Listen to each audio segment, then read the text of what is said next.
Hello, everybody. All right, now I got the music off all the way because that's just me messing with it every time. It's not like set set to the video or anything.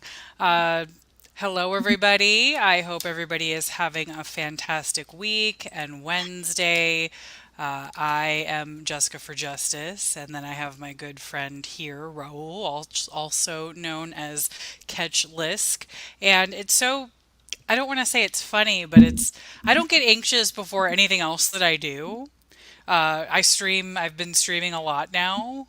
Even telling my own story on Monday, like digging into all that, I wasn't as anxious as I get when I do these. And I don't know if it's because I'm caring for other people's loved ones or whatever it is. It just I want this to be at such a high standard, that it gives me anxiety because I want to make sure that everything goes well. So, you're definitely not the only one. And I will be back. Still have to make a link. I will be back next Monday on my channel, continuing the series from Ashes to Advocacy, talking about my life and my upbringing and what got me where I am today. I didn't mean to go for 2.5 hours on Monday, but I did. I meant to do an hour, but I did basically get to the point where I'm just about to move to Texas and then meet Austin. Um, and tomorrow I'll be back on my channel to do the weekly crime recap. Um, I know that Joe is Monday, Wednesday, and Friday with his morning recall, so I wanted to make sure that I don't interfere with anybody that's amazing. So I'm doing that on Tuesday, Thursdays, and Saturdays now. Um, but today is going to be a uh, special edition. We are going to talk about Dawn a lot. Before we get to Dawn, I was looking over NamUs earlier, and I was looking at some of the people that are there and unidentified, and I was talking to Raul about it earlier. It was for some reason it bothered me so much that there was such little information about this person, and it's like they were found in an RV. So, can you tell me about the RV? Can you give me some more information so that I can know about this person? It's, we don't even, the only thing that we know is that they were found on September 1st of 2023. They were found in an RV, but we don't know their age for sure. We know their gender, which was male. We don't know their race for sure. They could be Hispanic or they could be Asian. They can't estimate the weight. They can't even give us the height. It could be anywhere from 4'11" to 5'5". They do have it on the map where it was found. This is the area that it was found.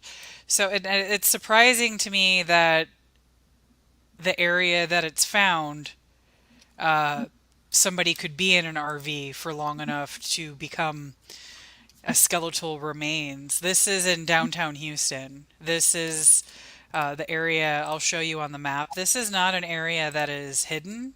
This is this is the area right there on that red marker, right by City Hall. That doesn't make sense. So NamUs will do that occasionally when they don't have clarity given to them by Got it. law enforcement. So yeah, if you look on my map, if you just go to like City Hall, New York City, or 82nd Street, Central Park West, there's clusters, and that's because they don't have a definitive location. Like they may have it, it was just never provided to NamUs. Right. And I spent years, as I've been building up my map, lashing out at NamUs, and they only do what they're given. So Right. at the end of the day, we have to look at law enforcement to be a little bit better and forthcoming with some of this information. Like even recently, I just finished Nevada, and they're putting in coordinates. Coordinates. Wow. coordinates. Yeah, I'm gonna just move past that. Um, and they jumble it up a little bit, and because I can be a real jerk, I will literally try to figure out those coordinates piecemeal, and I can spend an extra half hour on it.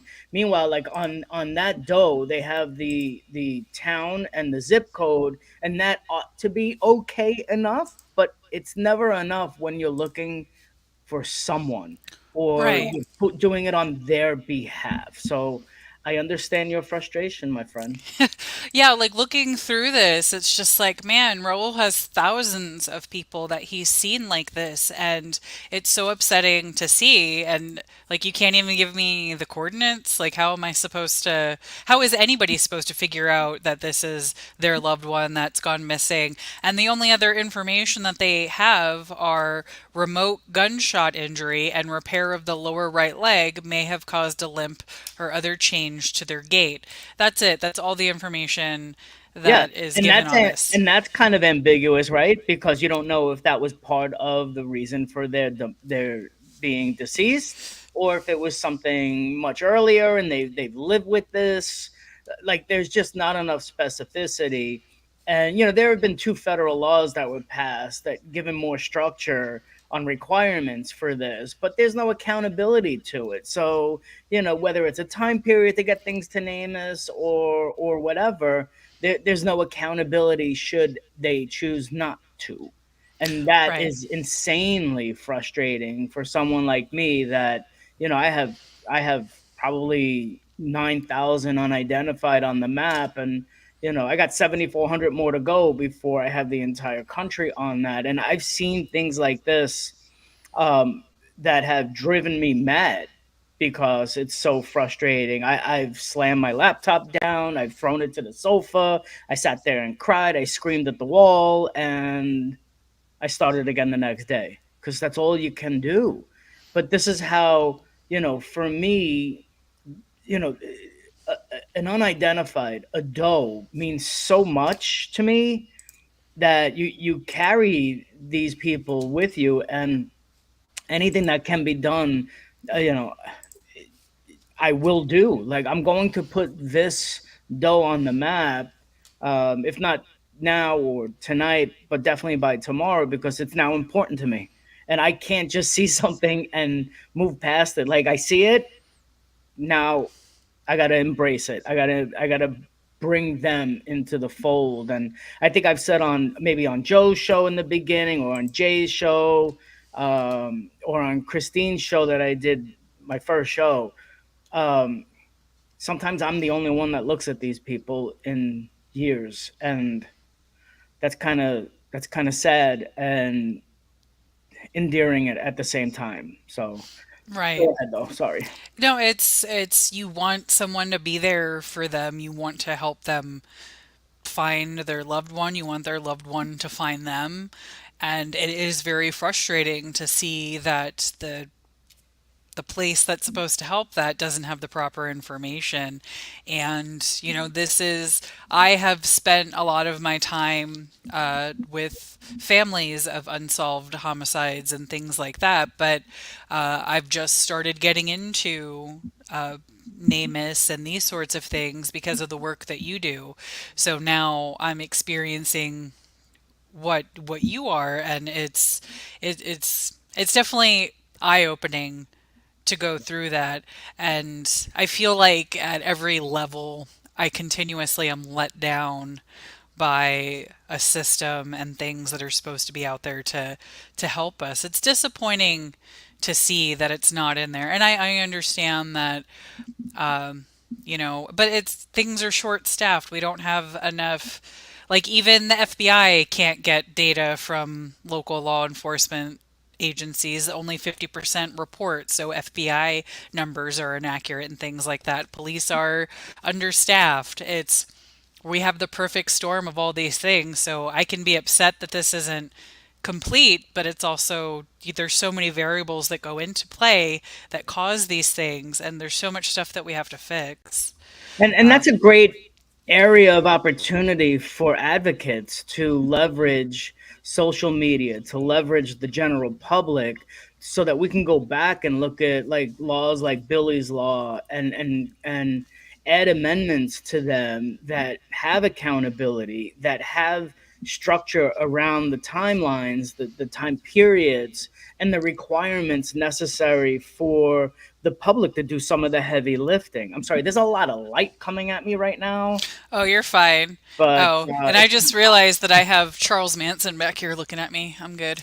yeah, it's never good to have him over your I shoulder. have a it's I don't have a it's a cults book that goes into cults, so and I just didn't realize that that was in the angle. I'm gonna turn. There we go. Yeah, That's better. I did want to like go back and just acknowledge you for a minute, Jess. What you shared the other day was so special, so beautiful, so personal, and it took an incredible amount of bravery on your part. And I we usually save this for the end, but I'm gonna say it now. I love you and I admire you so much for that.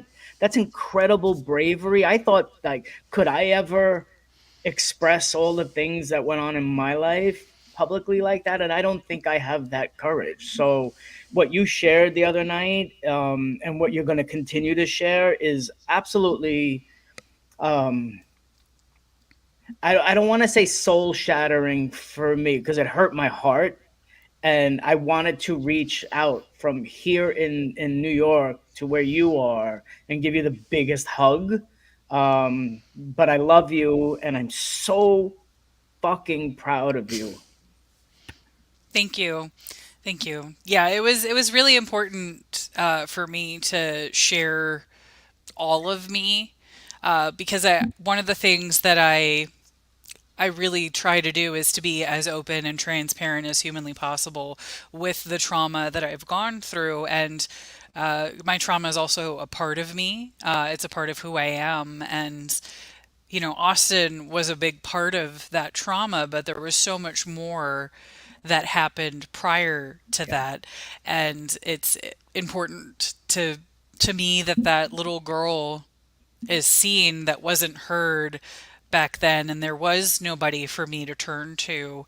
And that's one of the reasons why I try to be the adult that I wish I had in my life to other children that are around me. And for those of you that do want to see my story, it's on my YouTube channel, which is Jessica for Justice. The bot shared it a couple times. I'm going to go ahead and put it in the chat right now. That's my link tree. My YouTube channel is on there. So I did talk about basically from my childhood up until like 2015, and I can't fit all of it in, but I went through the major points of the things that have happened in my life. And yeah, I just want other people to know that have been through similar things that you can work through it.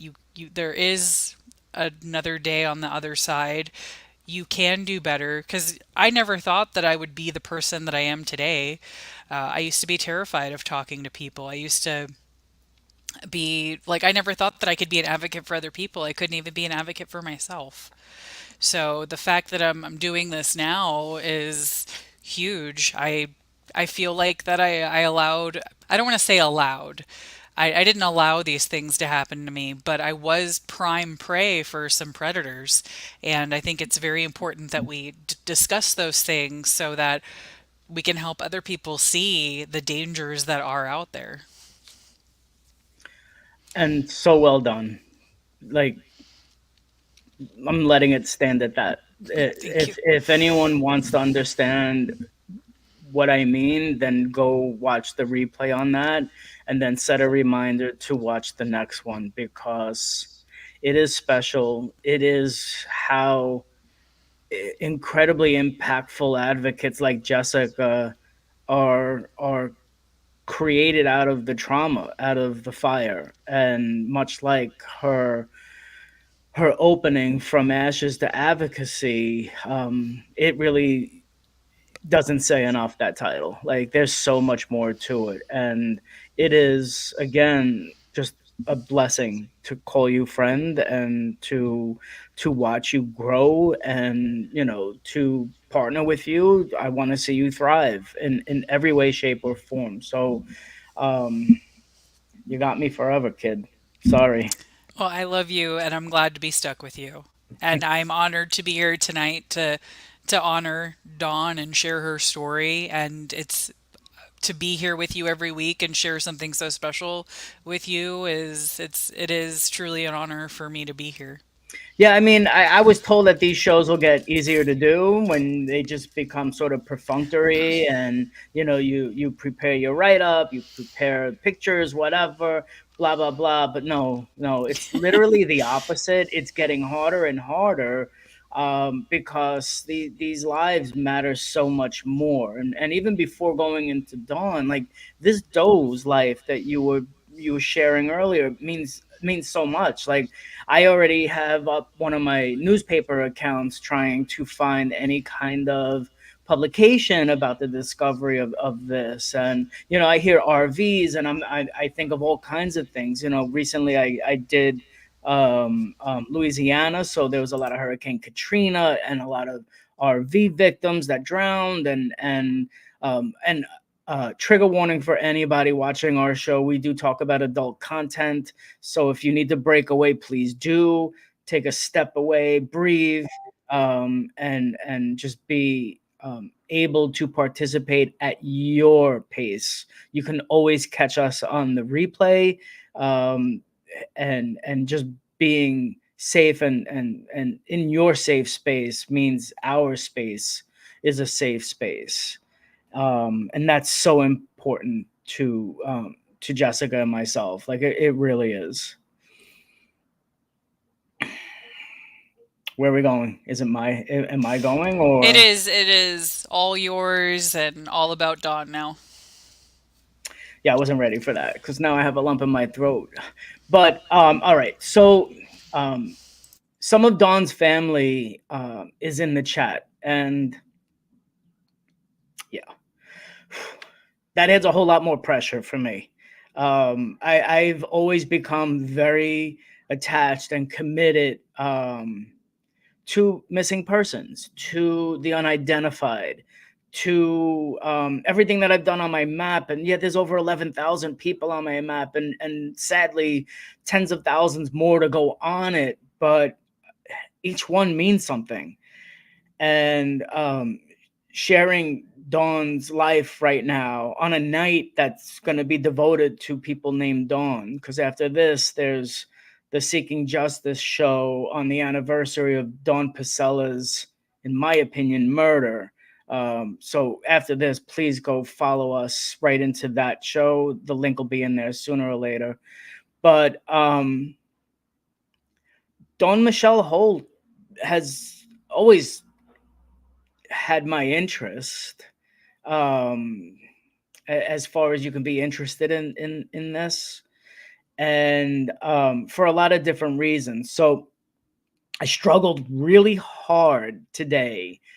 I was My brain just would not work yesterday, so I had to just allow my process to be. But because some of Dawn's family is in the chat right now, I just want to introduce myself to them, visually, and say that over the last couple of weeks, getting to know you all has been profound. And I love you. And I can assure you that I am as committed to bringing Dawn home as you guys have been, um, since she went missing. Tomorrow will be 28 years. So I'm going to begin my presentation on that. Just give me a second to take a deep breath and have a drink. 28 years is a very long time to be waiting for answers. It's an unacceptable amount of years, and for a lot of Absolutely. different reasons. And I'm going to be um, equitable in what I share, and gentle in accountability, because We're building relationships right now, and I'm certainly not um, labeling law enforcement today or holding them accountable for the mistakes of law enforcement in the past.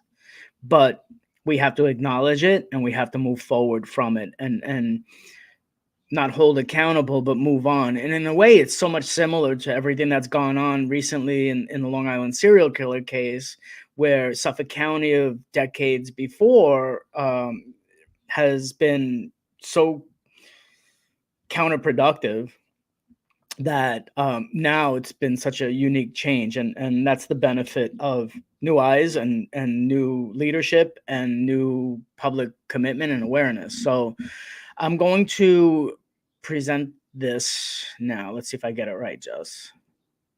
Yes. Yeah, you got this. You're an expert now. I don't know about that, but we'll all get through it together. And to the family, again, my love and my honor to share your loved one. Okay. Dawn Michelle Holt. Dawn was born on May 21st, 1975. Hold on, I'm so sorry. Why did that go that far? Adorable as a child. I why did that go that way though? I needed it to do something different. Okay, I'm so sorry. Let me go here. Wow, I'm gonna share my screen just because this is all somehow discombobulated. So bear with me 1 second, everyone. I am truly sorry about that. Oh, everybody's used I to. had it right. I had it all set up, and all right. Let me That's go okay. here. Let me go share screen. Okay. I'm not even. Oh my god, I'm so upset right now. No, there we go. I see. There you go. I know, but this I wanted it to be a different way. Okay. All right. I think I have it now, so please forgive me and bear with me. Um, Dawn was born on May 21st, 1975. I love these pictures. Adorable as a Oh, child, with a wonderful family around her. Dawn grew up as many of us did, a large family, birthday celebrations, happy holidays, summers outside, and winters at home in Maryland. Dawn's mom is the matriarch, exceptionally family oriented, with a huge, loving heart, and has an inner strength that, as I've grown to learn these folks, that inner strength apparently runs within the genes of the women in this family. And isn't it often like that? I look at my own family, and it's the women that are the strongest. Women possess a temerity, a fierceness that is just unrivaled. I found so many endearing similarities between Dawn's family and my own. So many memories in the pictures shared with me that really resonate with me. Look at that tablecloth. I had that tablecloth. I know what that tablecloth is. It has that sort of felt underneath it. Um, mm-hmm. Look at that camera with the exposed flash bulbs. Oh, wow. I mean, Yeah, the I had vest. yes, like the outfits. Like I resonate with this so on so many deep levels. And for me it just added to how committed I needed to be for Dawn, for her sister, for her daughter, and her family, but for her legacy. Okay, I'm gonna move on. Let's see here. The 1990s would be pivotal for Dawn. By the time she turned 19, she would be married to a handsome man with hair as golden as her own, and together they would have two beautiful children. This this is a lot harder than I thought it would be.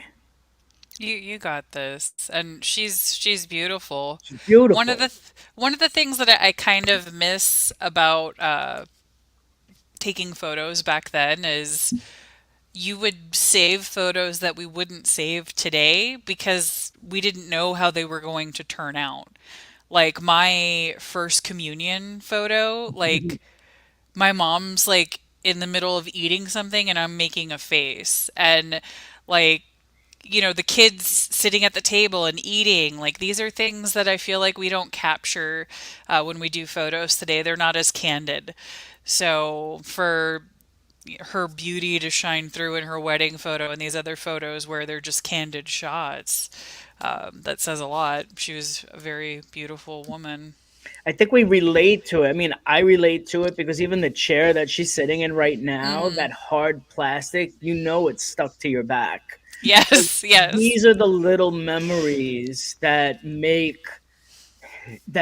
take a missing person, a disconnected from my relevance Hmm. missing person, and make her front and center, that make her real, that make her a human being, that makes me want to know her, to care about her, and to do what I can to advocate for her.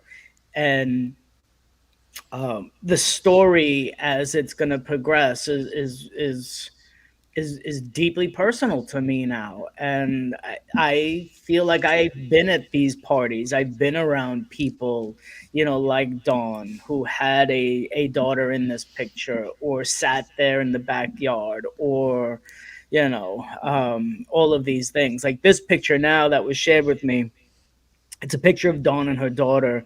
It's been enhanced by the Hmm. family, and will be the only time, honestly, that I share a picture of her kids or the family without their express permission. Um, I just want to protect Dawn's daughter's privacy. That means an Hmm. awful lot to me. And I mean, I'm bald, and as a child of growing up in the 80s, 70s, late 70s and 80s, wow, I just really dated myself. To see Dawn's hair like that feathering, Hmm. as I was told it's called, had me so jealous. I could never have enough hair to do that. And that is flawless on a summer day that I just, it's so special. And that's just her hair. Look at her face. She's beautiful. She's vibrant. She's present in the moment. And it just it just meant a lot seeing this, to know that she had such a bright future ahead of her. Right. And such an adorable baby. She seems happy, you know. The point I'm trying to make with Dawn is that she loved, and she was loved, and she is still loved. And I've said that with other people, I hate saying cases because it's so much more than that. But um, these people are loved, they're missed, and they loved. Um, and like many people in the mid '90s, and from all different walks of life, sadly, Dawn became embroiled with people in the drug scene. She herself struggled with addiction, and this caused tremendous pressure on her relationships. In 1995, Dawn was arrested and was told that she would be facing some serious jail time that would take her away from her family, from her kids. So when she was offered the chance to become a confidential source and get assistance with addiction and offset any possible jail time, she accepted. Unfortunately, word got out, and Dawn and another person were shot at. Dawn's absolutely incredible sister implored Dawn and convinced her to get to Florida, where she would be safe, where she can get help, where she could be around her loved ones. But Dawn was lured back to Maryland. And Dawn was last seen on April 25th, 1996, at the Econo Lodge motel, waiting for her husband to bring her the children so she could see them. When he finally arrived there, Dawn was gone. I first became aware of missing person Dawn Michelle Holt, NamUs number 1873, as I put her on my map while researching possible comparisons for Fire Island Jane Doe. Fire Island Jane Doe would recently be identified as Karen Vergata. But before that, she was an unknown victim. Dawn was a possible candidate for Fire Island Jane Doe, although the dates didn't line up by just a handful of days. But that happens quite honestly, and as you've seen in NamUs, it's not a infallible system. So there was always the possibility, and Dawn was submitted for Fire Island Jane Doe, and I have that on my comparisons database. You can find it in the links. When Dawn's case was created on NamUs, these were the only two pictures that anyone outside of her family had ever seen of Dawn or will see of Dawn for quite a long time to come.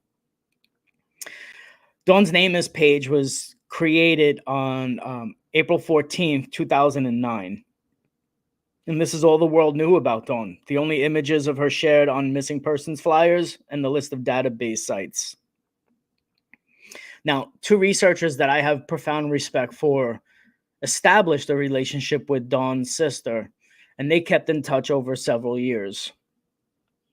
Over a year or so ago, we tried to get Dawn some more attention local to Maryland. I reached out to a relatively well-known New York local reporter, but ultimately nothing really developed from it. Now, since then, my circle has expanded to include some really effective advocates, and I learned and I continue to learn so much from them. This time when I reached out, I was given so much encouragement and support, and I really felt encouraged by what we might be able to do for Dawn. Using their advice and other structures I found effective in partnership with these two researchers, we developed a concise strategy to not only expand awareness for Dawn across social media, but to offer a partnership of sorts with law enforcement. And if you know me and you've seen me over the last several years, my interactions with Suffolk County Police Department have not been friendly, shall we say, up until the arrest last year. But I watched a group that I'm going to mention them in a few moments, but I watched how they advocated for a missing child, Oakley Carlson, and partnered with law enforcement to do on-site searches with volunteers and strategic and official with grid patterns. And I was just so mesmerized that there could be an equitable relationship with law enforcement, considering my experience not only with Suffolk County Police Department, but also with the New York City Police Department, and just the sheer level of deflection that I've dealt with for years. And I was, after reaching out not only with law enforcement in Maryland, I was just so pleased and encouraged to get a positive response from them. And that's hugely and incredibly inspiring for somebody like me. In partnership with Dawn's family, we updated Dawn's profile on NamUs, the Charlie Project, the Doe Network, and several other databases. We established the Justice for Dawn Michelle Holt's Facebook page. And with our dear friends at Light the Way,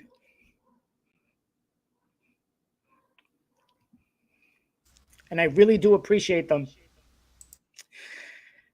They helped us develop the first updated missing persons poster for Dawn in decades. She went missing in 1996, and we developed the first missing persons poster for her since then. Um, and we began sharing her new poster across social media, with advocates sharing and resharing across all of their platforms. Tens of thousands of views in just under 2 weeks. Tens of thousands of views. The QR code takes you right to the Dawn Michelle Holt Facebook page. The information in there is updated. We changed her eyes from hazel that had been in there since 2009 to the brown that they were.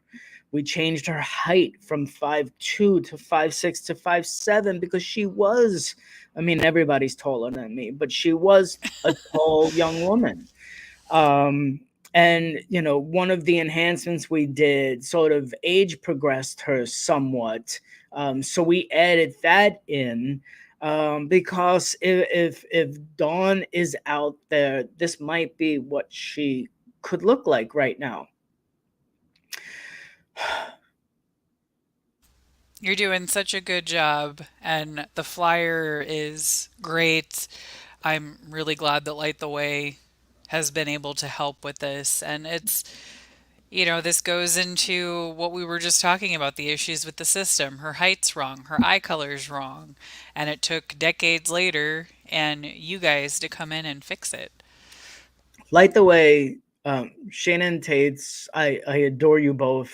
I'm looking forward to speaking with them soon. I message with them all the time, and it's because of the insights that that I've learned by watching them, how they carry themselves, how they present themselves, that I want to aspire to that level of advocacy. Um, just because that's what my soul is telling me to do. And what you're looking at now is a very special combination of a previously unreleased photo of Dawn, um, on a new poster. Tomorrow will be 28 years that Dawn is missing. Tomorrow is a heavy day for her sister, her daughter, her son, her family, for the two researchers that I love and cherish and adore, for me. Um, and I'm just blessed that my circle has gotten big enough to be incorporating these incredible advocates, and I can't even express how exponentially wide this can grow. And yes, this right now is for Dawn, but there's so many other cold case missing persons that need this help. So, if you haven't already, write down, Light the Way, find them, follow them. I think if I got Nightbot to work the way it is, somewhere their links have already posted or will post right around now. Unless Nightbot's being the Nightbot of last week. No, Nightbot is doing a much better job. I've Okay, I'm seen glad. Nightbot putting links in.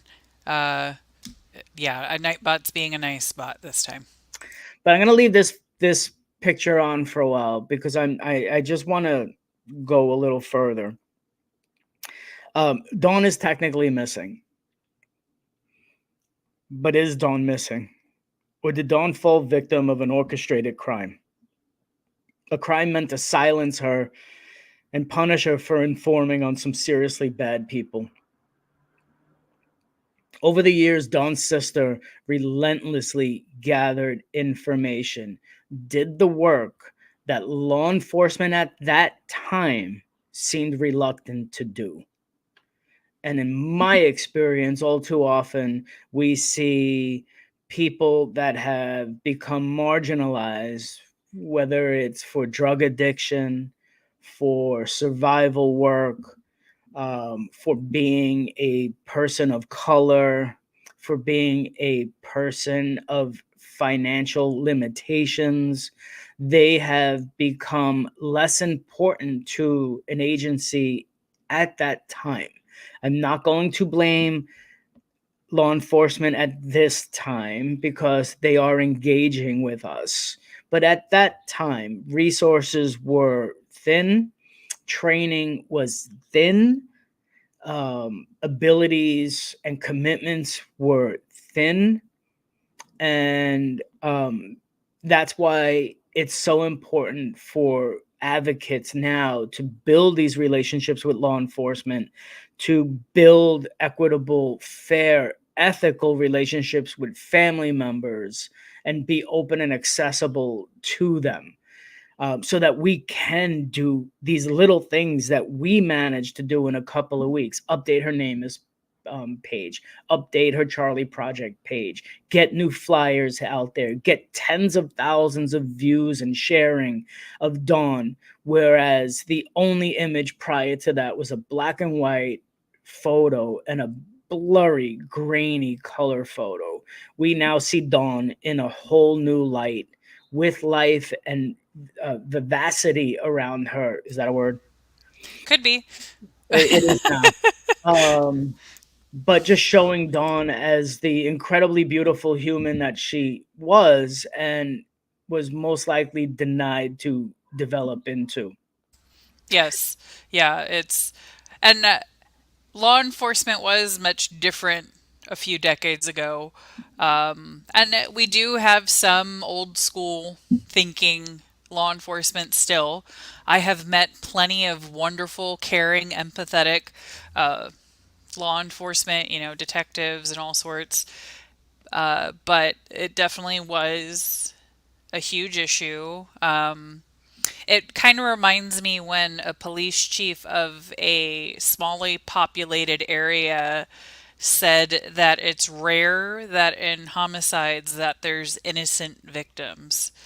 And when he said that, I felt like a dagger had been thrown at my heart. Like, how could you say this as law enforcement? Because I had gone to a crime meeting, and for him to say that, I was like, okay, it was an older gentleman. So it just really makes me think of the mindset, especially back in the 90s. It Yeah. was a huge, because I think nostalgically of the 90s with some stuff, but it's real easy to forget a lot of the bad stuff in the 90s.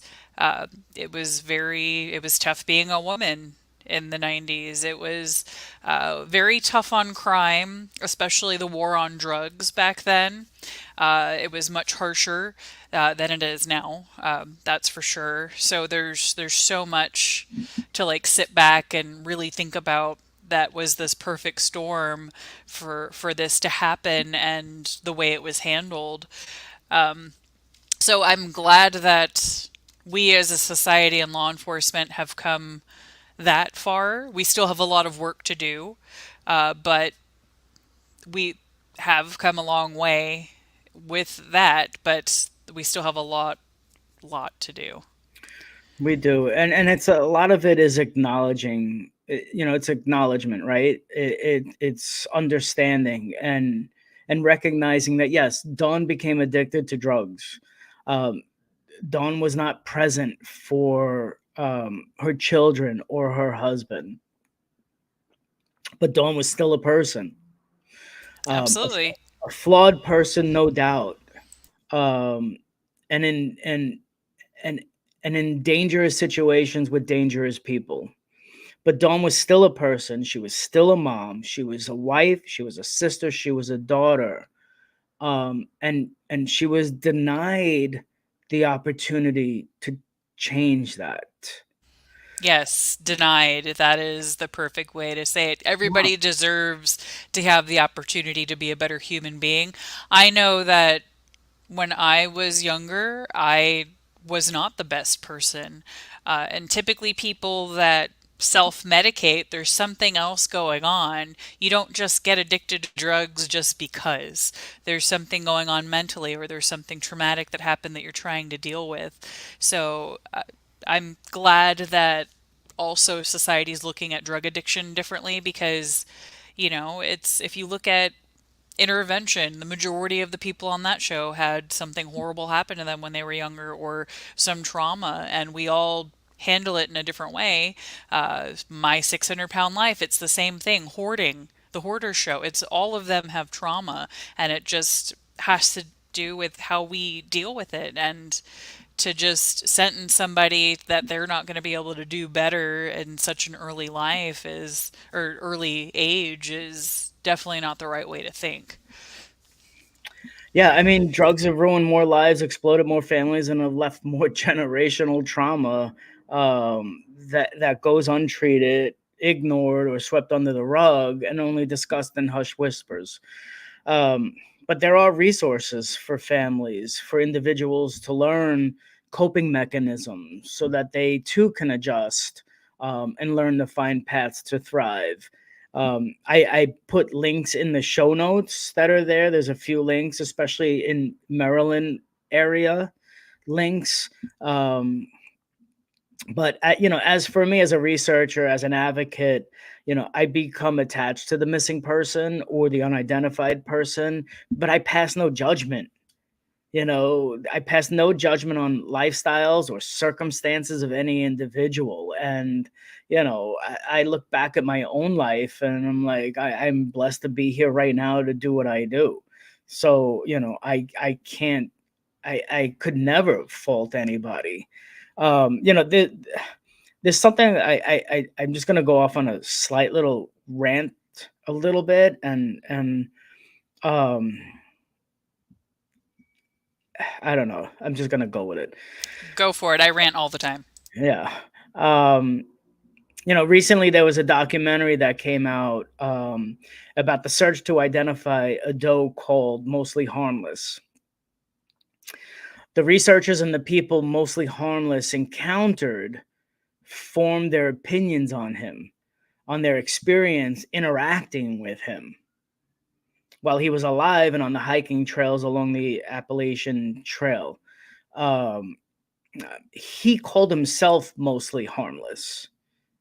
And attached to the name was a picture of someone that looked relatively harmless. But you have to think, why is he calling himself Mostly Harmless? Like, people went searching for the poetry behind it and the story behind it. Um, but it really wasn't until he was identified that they realized that Mostly Harmless wasn't the nicest person. Um, and whatever the impetus for him to take to the trails and move on through his life, like he died, he had food, there was food there. Was he holding himself accountable? Perhaps. We don't know. We don't know. um but my point with talking about Mostly Harmless is that he inflicted pain on someone when he was who he was. Um, as an advocate, we become attached to the face, to the story, to wanting to find them. But they're always so much more than their unidentified picture or their unidentified number or their missing person picture or their missing person number. There's a life, there's family. And Dawn had the same things. She wasn't inherently bad. No one, well, I'm not going to say no one. Few people are, but Dawn wasn't one of them. Dawn had love. Dawn had love to give. And Dawn got caught up in things that took over her life. And she ultimately has been robbed of a chance to be a mom to her children, to be a wife to her husband, to be a daughter to her mom, and for Sherry to be the sister that Sherry hasn't had in 28 years.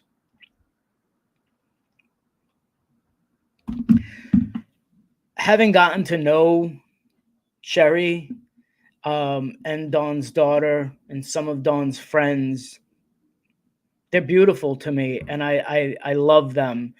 Um, and all I can say is the plan that we have created, to move the needle forward for her advocacy is strong. It is it is having an effect, a positive effect, and I'm encouraged. There's a lot to be said about and questioned about what happened to Dawn.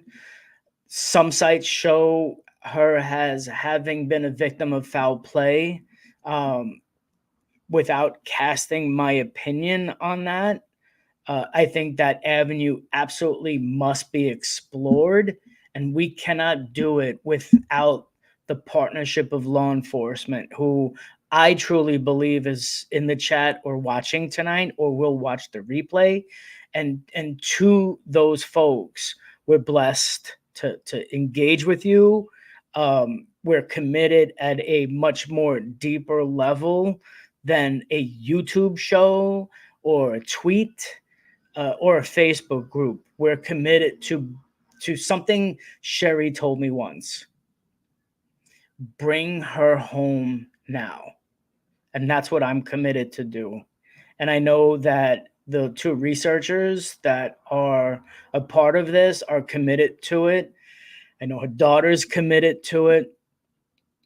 And I want to see Dawn come home.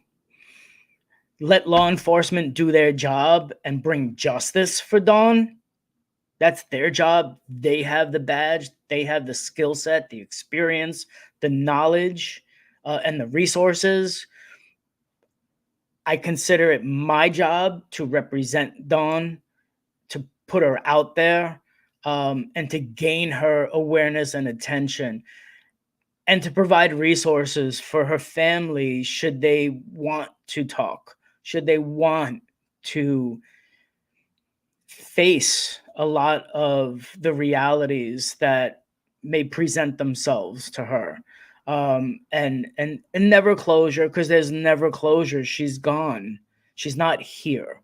But to find, like I said earlier, to find what you've done, Jess, to find a path forward, wherever that path is and however it's to be defined by them for them, then that's what I want to do. And I'm honored, I'm blessed, and thank you. And we love you so much, Raul. You are absolutely amazing. And I am lucky to know you. We're all lucky to have you here. And Dawn's family couldn't have a better person in their corner for this. You are one of, I think you may be the most empathetic human being that I have ever met. I feel like you you physically feel what they're feeling, and that I understand because with the families that I work with, you know, and that have lost someone to homicide, I feel the same way. It takes a little piece that you feel, but it's like you have to do it. It's in your soul that this is something that you are called to do and you are meant to do. And I know that's how I feel, and you're in the right place. And regardless of what anybody else has ever said about you negative, I would fight somebody. I would physically fight somebody if they said that to my face because you are such a beautiful human being. You really are. Well, And learning about you more last week, I believe you when you say you would physically fight.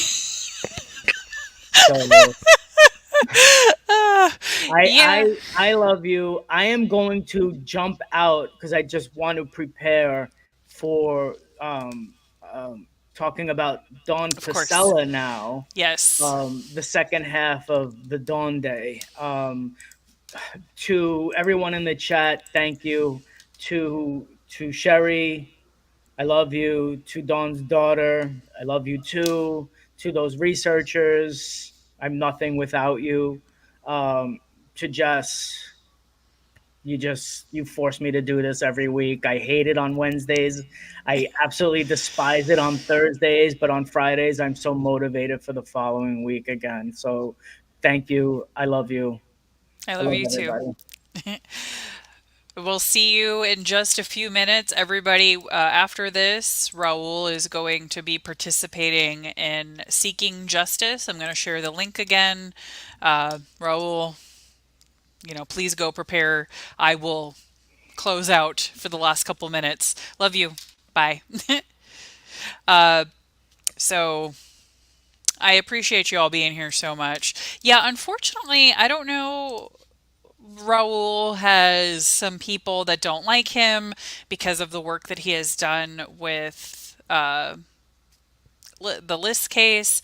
Um, if you guys have seen the documentary, Mostly Harmless, I think Mostly Harmless does a really good job of showing the good side and the bad side of the true crime sleuths that are out there and the kind of issues that it can bring and the Facebook groups and the drama and stuff that comes along with it. So that kind of explains, if you watch that documentary, the stuff that Raul has gone through and dealt with. Thankfully, I don't have any haters yet that I'm aware of. I have had some trolls. I did have to ban my first troll on my channel the other night that was being racist.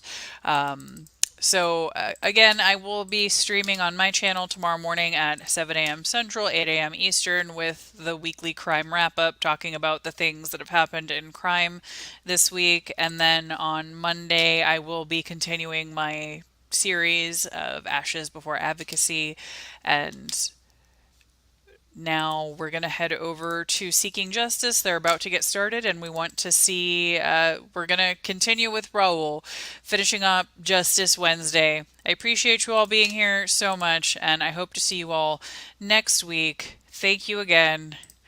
Bye, y'all.